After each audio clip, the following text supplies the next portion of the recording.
अस्सलामुअलैकुम। तवीज़ गंढे वाले कहते हैं तुम्हारे ऊपर अमलियात हैं, लाखों रुपए देते हो, फिर तुम्हारी बहू बेटियों की इज़्ज़त लूटते हैं। फिर नौकरी लेने जाती हैं लड़की पढ़ने के लिए, लड़कों से भी बदफेली, लड़कियों से भी बदफेली। और जब बदकारी अल्लाह को पसंद नहीं, निकाह में अल्लाह को बदकारी पसंद है, निकाह करके भी लड़कियां सहेलियाँ बदकारी।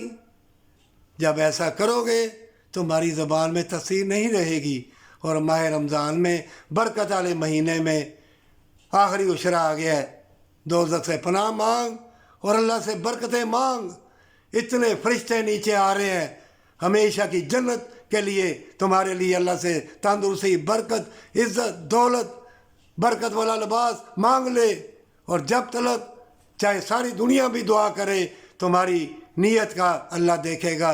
कुरान पढ़ने से, हज उम्रे करने से, ऐद करीमा कराने से, लोगों को इकट्ठे करने से, देगे पकाने से काम नहीं बनता। यतीमों मस्कीनों की मदद करो, और कोई अपना रिश्तेदारों में देखो, कोई मजबूर उनकी मदद करो। सबसे बड़ी नेकी है हकूक़ुल इबाद। अगर इनको नहीं करोगे औरतों, तुम्हारे कदमों के नीचे जन्नत है। अपना लिबास ना उतारो। जहाँ भी लड़की जाती है, कहीं भी दुकानदार हो, रेडी वाला हो, हर कोई बदकारी की नज़र।